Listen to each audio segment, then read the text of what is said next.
We made it. Our last bond discussion, or module 7, is going to be talking about the time value of money. Some of you may have had some experience and been exposed to this before, and some of you may not. Well, hopefully, if you've had it before, this will be a good review. If you haven't had it before, listen closely, because this really, we're talking a lot of discounting of cash flows to present value stuff. Accountants love to discount their cash flows and need to record, for instance, for leases, for bond valuations, for purchases of bonds. We need to have that discounted cash flow to determine how much in today's dollars we're paying for things, how much to record. So let's ask the question. I'll give you $1 today, or I'll give you $1 a year from now. Which would you rather have? Well, most of you would probably say $1 today. And when you look at that, you think about saying, okay, I can take that money, put it in the bank, and even though they're making less than 1%, I'll have maybe $1.01 a year from now. Or maybe I can invest it and make 5%. I'll have $1.05 a year from now. But the ideal is $1 today is worth more than $1 tomorrow.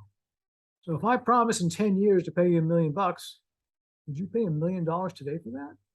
Or would you pay something more or something less?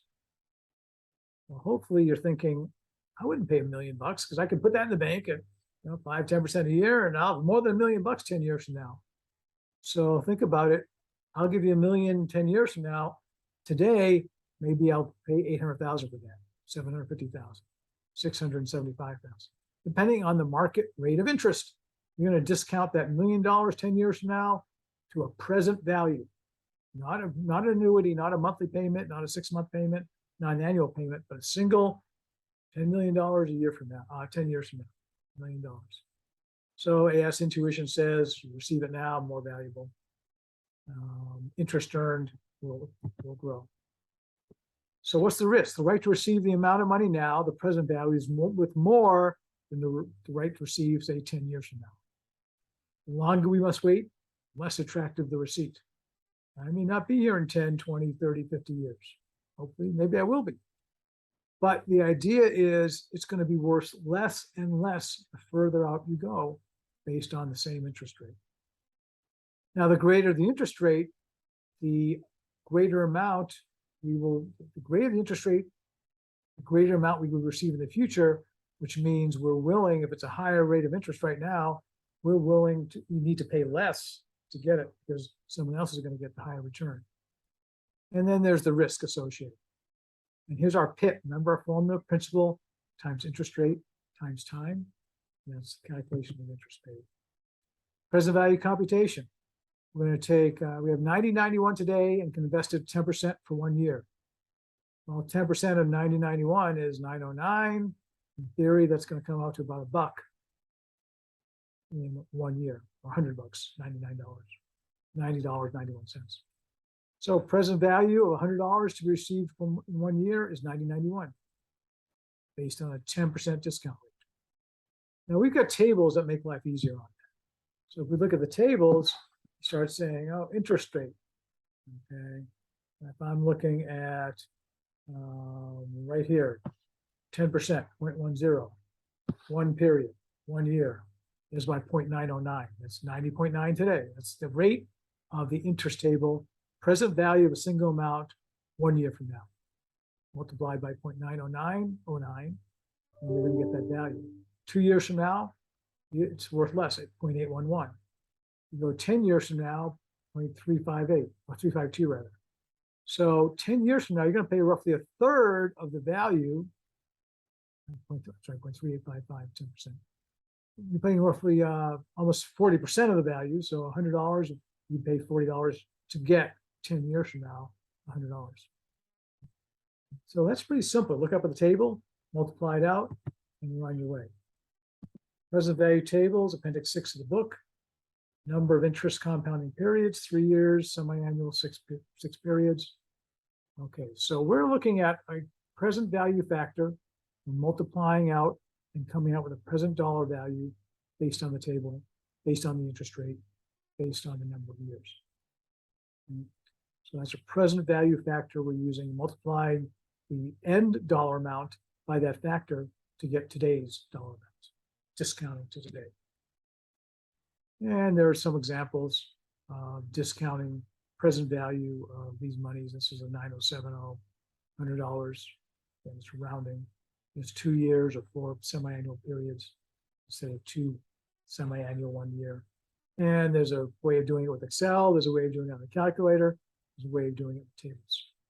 But I'm just showing you the tables because those are easily accessed and gives you a pretty good picture. Rather than punching the numbers in a computer, getting it spit out the number, easier to see and understand when you're looking at these present value tables. So what the heck's an annuity? Well, annuities, think of rent. You're going to be paying rent every month for 12 months. What's the value of the rent today, that 12 months worth of payments? It's not say $1,000 a month. That value is not $12,000 today. It's $1,000 paid out, but that's $1,000 today plus $1,000 discounted 1 month from today, plus $1,000 discounted 2 months from today, $1,000 discounted 3 months. And you do that for 12 months, you're going to come up with less than $12,000. But that's what an annuity is, a regular payment. How about our bond interest payments? Our bond interest payment is an annuity. At the end of every 6 months, you get paid. I'll mention here the term annuity due, which we're not going to be doing in our bond valuations, but that starts with a payment number 1 at the beginning of a pay, and then maybe rent is due at the beginning of the month, beginning, for the upcoming month. And it needs to be prepaid. That's called an annuity due. But we're talking about annuities which are paid at the end of the time period. So annuity at the end of 1 6-month period, there's our interest. End of another 6-month period, there's our interest. A 20-year bond is going to have 40 payments. And we're going to have to use the interest rate, a 6-month interest rate, instead of a 1-year interest rate. So we had right here, it says semi-annual interest payments on bonds, quarterly dividend receipts, monthly insurance premiums.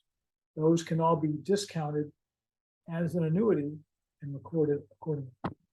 So the annuity tables actually have more than one, where the present value tables are less than $100 received each of the next 3 years. So here's 3 calculations. We said, well, we do it every month. In this case, this is a year instead. So we use the 1 year 0.952, second year 0.907, third year 0.863.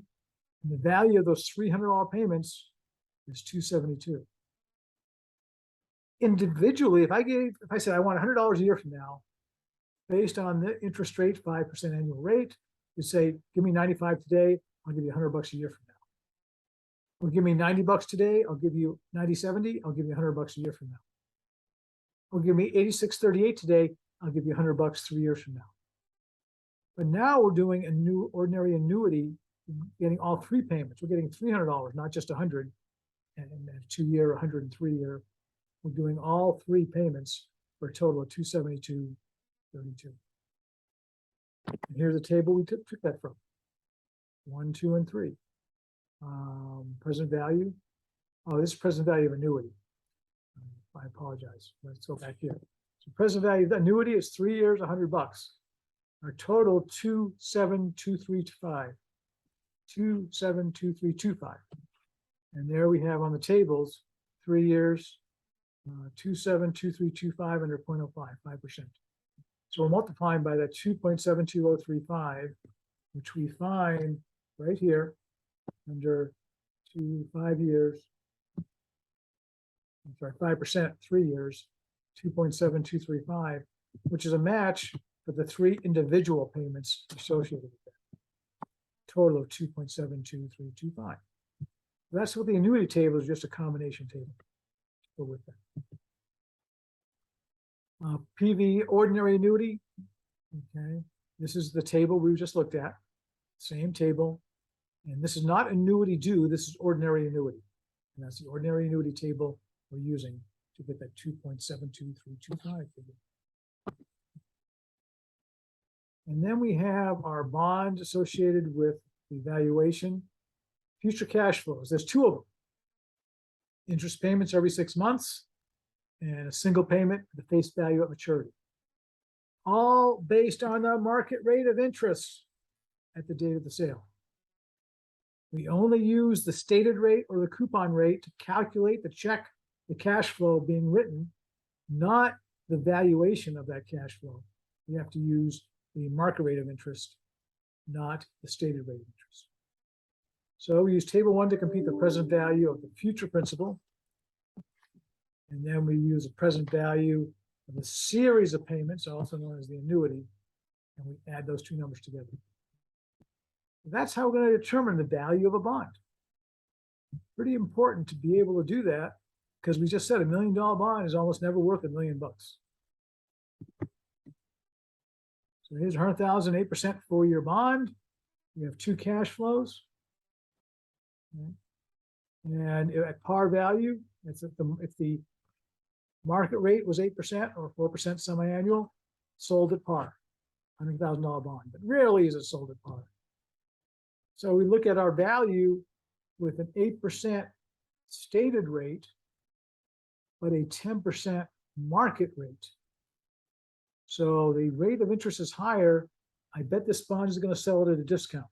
It's going to sell for less than $100,000. And sure enough, you see the calculation, we're at 93,537. Present value, single value, 0.67684.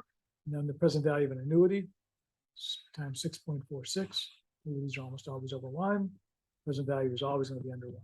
Single sum. And now we've got the same $100,000, but the market rate is 6%, but we're promising 8%. So someone's going to pay us more, and basically they're going to get an effective 6% return if they pay 107,020 for this bond. But we're using the 3% semi-annual market rate to determine the value. And we just used, well, we figure out what's 8% of 100,000? That's 8,000. So what are they paying in interest? 4,000 every 6 months. So we're using that interest calculation just to determine the cash flow amount, not the value of those cash flows, because the value is going to be based on the market rate, where the actual 8% determine the 4,000 that we pay in interest expense down here. Hoping this makes sense. Important to be able to value these things, to understand the time value of money. And there's a financial calculator. Punch it in, number of periods, interest, annual interest rate, future value, payment, present value. Future value may be 0, present value, who knows? Payment may be 0. So we're going to go in, and you can use a calculator to do that. Punch it in. I'm not going to go through the calculator itself, nor am I going to go through Excel. But if you want to review this on Excel, you can pause the video. We have the rate, number of periods, payment, present value, future value type, and then price the bond accordingly. You can total the bond. Now, there is a future value as well. You say, if I take $100 today and I expect a 6% return, what's it going to be worth 20 years from now? And that factor is going to be higher than 1. And here we have future value of a single sum, kind of the opposite of a present value. So 6,000 savings account pays 6% annual interest rate. At the end of year 1, we get $360 in additional interest. Into year 2, we get 6,000 plus 360 times 6%. So it'll be more than 360. And in year 3, we get 2 years of interest added to the 6,000. So there is that future value, and here's a 5-year principal of 6,000. It'll be worth in 5 years from now, $8,000. And future value of an annuity, instead of a single amount with a specified amount each year. And so what's the future value of the annuity? Same kind of thing. So the present value, looking at the future value of $2,000 periodic payment. 5 payments say, oh, that's $10,000.